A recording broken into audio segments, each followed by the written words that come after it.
Hey you guys, it's your girl Ivy and welcome to my channel. As you can see from the title, we are assessing the alpha male red pill manosphere and considering the benefits of sex work in all of this madness. I know this sounds really crazy, but just bear with me. With each passing day, I've been assessing the red pill alpha male movement more and more. And I was actually watching a video about the manosphere by FD Signifier, and he made a point regarding how some men tend to get behind movements that actually go against what they truly want. It actually counteracts what they truly desire. And I feel like the red pill movement is a perfect example of that. See, the red pill movement seems to have been created on this idea that women are only valuable based on their looks, their ability to cook and clean, and their ability to procreate. And men are valued based on their ability to provide, i.e., making lots of money. To be honest, it's actually really scary to see that this wave of influence is washing over young men and boys. A few of my guy friends that I've talked to have mentioned how in their upbringing they would rely on movies, shows, and even other male figures to guide them in terms of how they treat women.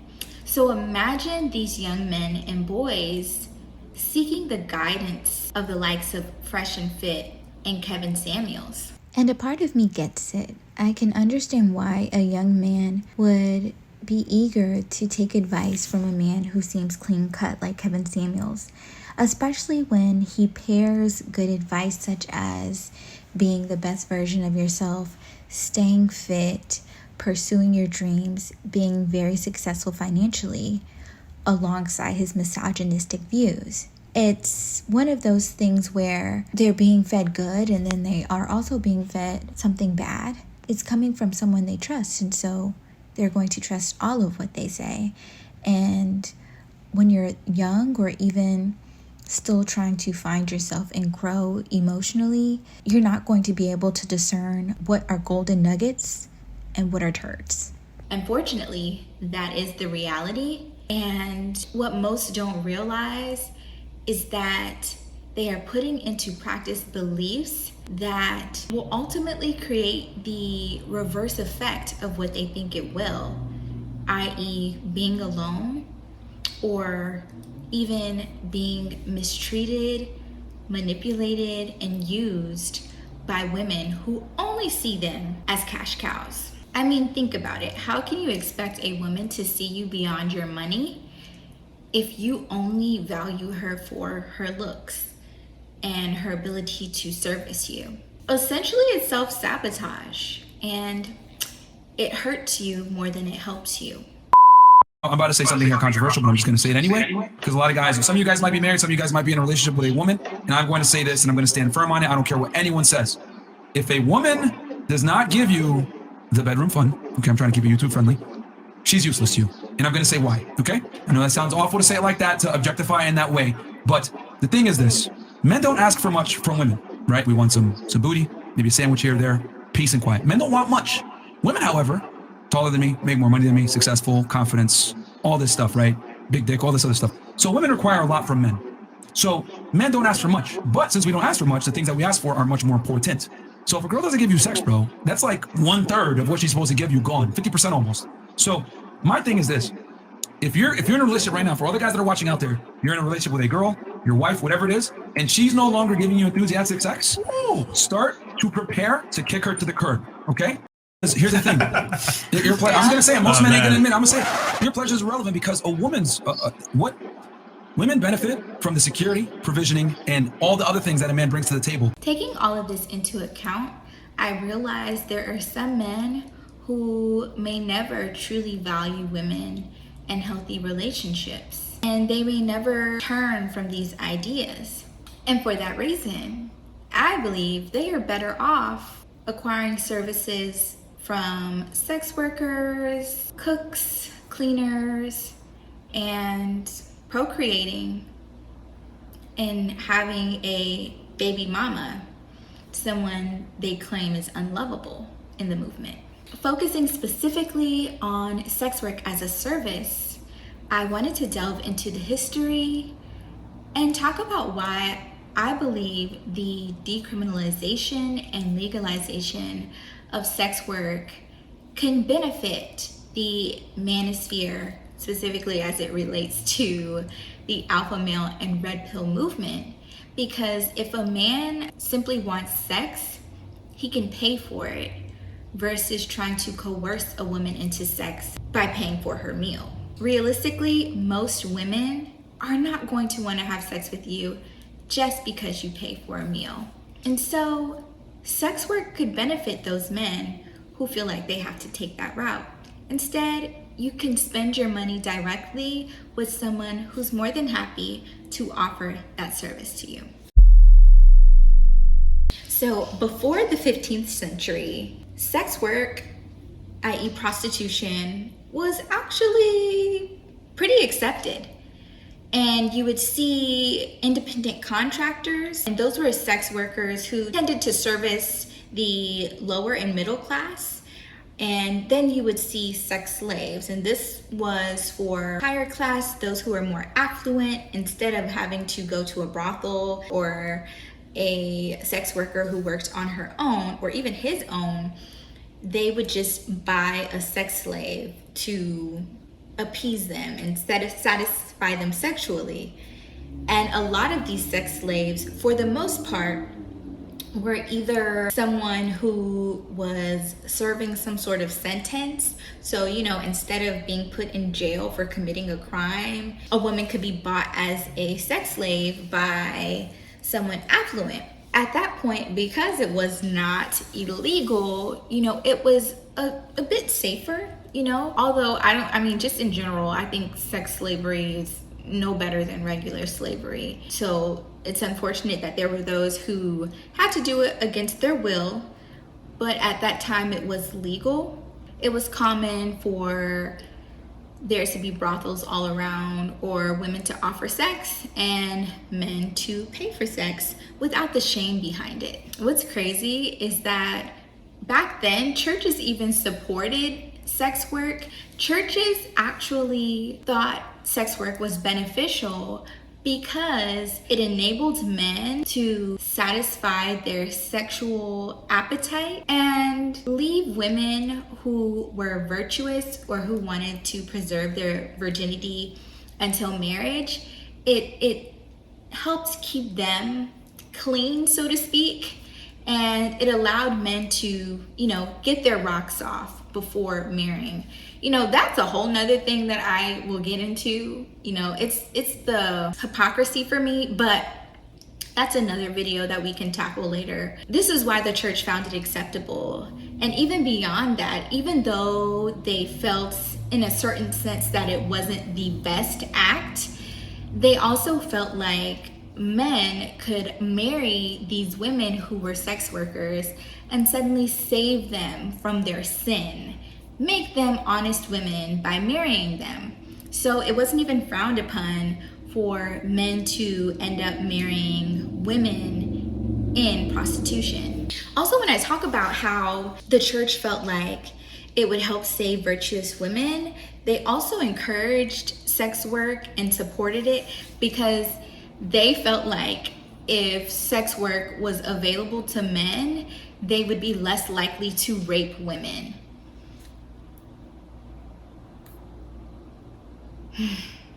So it's funny I made that face, but when I was doing my research, I actually found that there was a public research institute in the Netherlands that found that the areas where they created zones for prostitution and it was legal, they saw a decline in rape and sexual abuse by like 30 to 40%.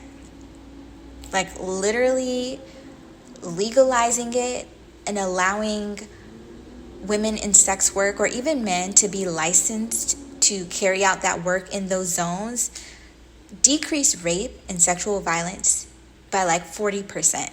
So the church may have been onto something. I think what should really be eradicated is rape and men's ideas that they can do whatever they please with women's bodies against their will. That's the major issue that we need to tackle. But seeing that sex work being legalized actually helps to reduce that crime makes a lot of sense. Now, in terms of the red light district, I know most of us have heard the red light district, and this is in reference to prostitution. This was actually created because at some point they started zoning prostitution. Now, I'm talking about Europe. Eventually we'll come to the US, but I'm talking specifically about Europe, and you'll see why. I'll start talking about Amsterdam. But at some point they started zoning prostitution, and you could identify areas that offered sex work based on these red lanterns they would have outside of their homes or outside of brothels to show that men or women could be serviced in these particular areas. Also, a kind of strange fact behind that is that the red light district was also a place where, there were women, specifically in Amsterdam, who didn't have access to clean water. And for that reason, their hygiene was not the best. And they would use these red lights to kind of hide their skin imperfections like boils, rashes, things of that sort, so that they could continue to service men who came into town. So yeah, that's kind of how we got to the red light district. And once again, it was simply something that was widely accepted, and it's still accepted in places like Amsterdam, and surprisingly, even in places like the US. But we'll get into that a little later. So after the 15th century, there was a turn in how society viewed prostitution. And this was because there was a syphilis outbreak in 1494 that made prostitution be associated with disease and plague.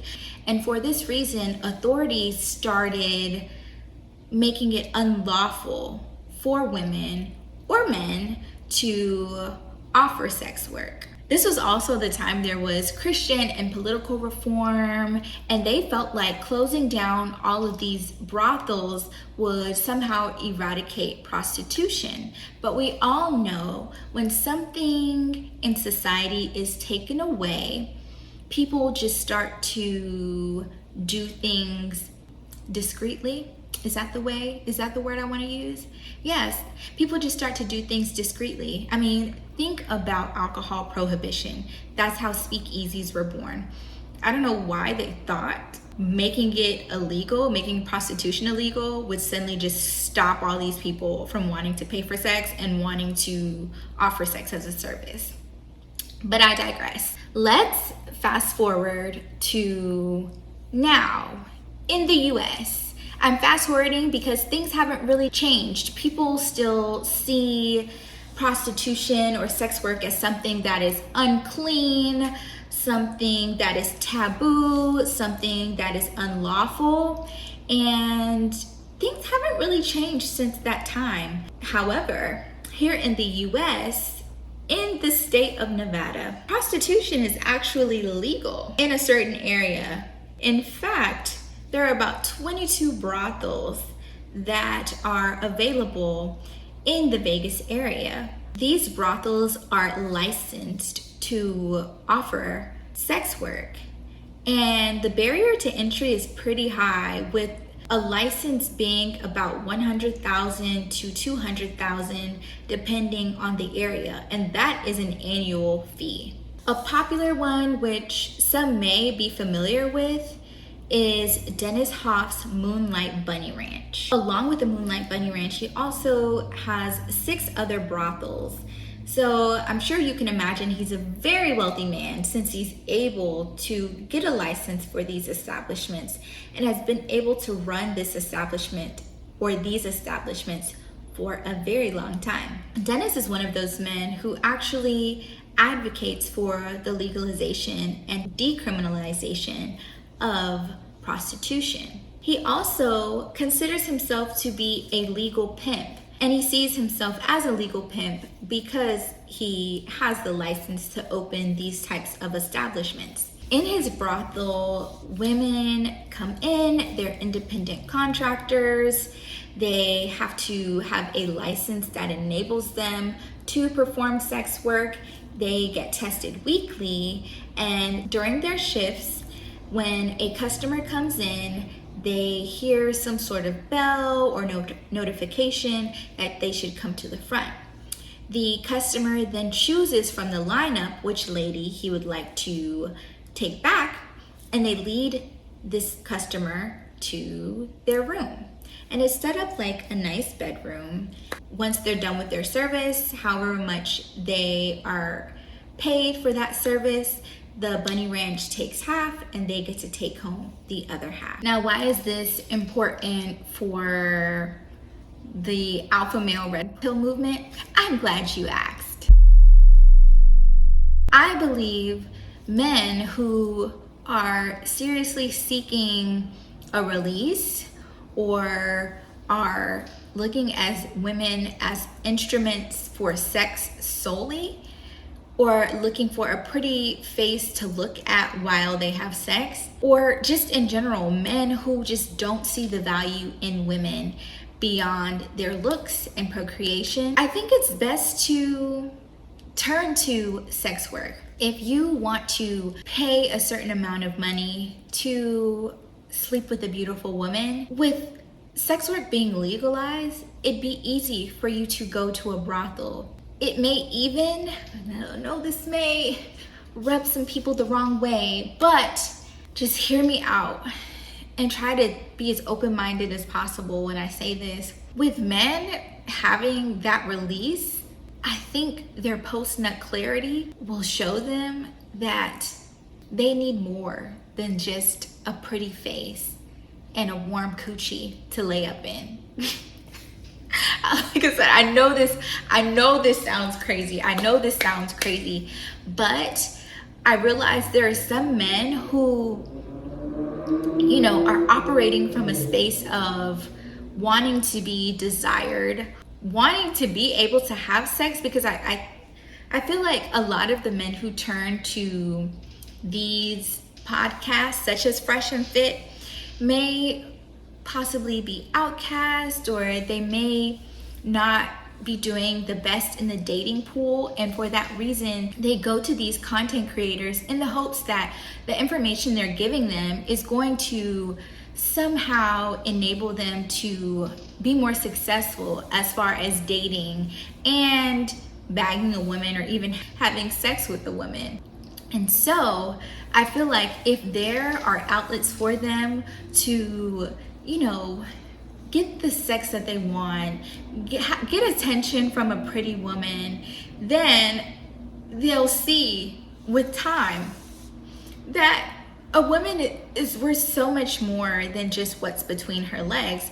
But if you just want to see her for what's between her legs, there are services, there are women who are happy and willing to take your money for you to get that. I'm really hoping this is making sense. I'm really hoping that this is making sense. And this video was actually inspired because I watched a couple of videos where women had went on a first date with guys, and these guys suddenly didn't want to pay for the meal or even take them home because the young ladies did not want to go back to their place. They didn't want to go over to a stranger's house after the date and have sex with them. And these men reacted by suddenly saying the woman wasn't worth their time. They wasted their time by coming on a date with them. And in these instances, I realized, okay, these men were taking these women out because they wanted to get some coochie. And based on their role models' opinions or teachings, showing a woman that you have money, treating her to something financially will give you access to her. And that's simply not true. Make no mistake, just as much as I understand that there's this group of men who are preaching that money is going to give you access to women, there's also a group of women who are preaching that as long as a man has enough money, they're willing to bust down. As long as they can get a Birkin, as long as they can get the trips, as long as they can get flued out, they are willing to bust down. So I am not blind to that idea. I just want to make it clear that a lot of times we see these groups as the majority and they are actually the minority. So for women, most women are not willing to have sex with you just because you throw some cash, especially if what you're throwing at them is a $30 to $40 meal. And I think that's another huge issue with the red pill alpha male dating sphere, is that these groups of content creators within the red pill alpha male sphere, what they're doing is they are preaching about high value men to an audience that are not considered high value from a financial standpoint. They're preaching about how women don't deserve men who make 100K if they don't meet these different criterias. But they're also preaching this to men who are not at that point and may never reach that point. And they're taking these teachings and applying it to their everyday lives, not realizing that instead of helping them, it's hurting them. And instead of getting them with a woman who would truly appreciate and value them, they're setting themselves up to be lonely forever. And that's why I say these ideas tend to work against men. Because if you really listen to a woman, instead of seeking opinions from these men, and don't get me wrong, I think there are some men out here who offer great advice, and they do so while still respecting women, while still valuing women, while still seeing that it takes two, and it's not just enough to be pretty, it's not just enough to have money to sustain a relationship or to be happy in a relationship. However, these role models are teaching you how to be alone, because no woman who loves herself, who values herself, or even values you will tolerate being mistreated and tolerate being degraded. It's not women being emotional and whatever these men tell you to convince you that you should disrespect us. It's not that. Like, if you truly want to be loved by a woman, valued by a woman, taken care of a woman, then you have to do the same. You have to do the same. But if you don't value women, if you don't want a relationship, if you just want to fuck, I think we should all get behind decriminalizing sex work. And the benefit of that is it makes it safer for sex workers. It makes it easier for them to provide these services without potentially being harmed, abused, and not being able to talk about it. So, yeah, that's all I have for now. I hope this all made sense. And I just want to be clear, I don't want to be a part of this gender war. I see the value in men, and I know there are men who see the value in me and other women. I just want men and women to see that in order for us to truly get what we want, to get companionship, partnership, and be loved, we have to value each other first. And we have to believe that there are good men and women out there. So yeah, tell me what you think. Shout out to all the sex workers out there. You deserve to offer your services in a safe and clean environment. And men, if you just want sex, you deserve to be able to go out and pay for it without having to coerce a woman into it, okay? And you deserve to have love. But in order to get that love, you have to both respect and value yourself. And beyond that, respect and value the women that you truly desire. So that's all I have. Thank you so much for watching. And of course, like, comment, and subscribe. And I will see you in the next video. Bye.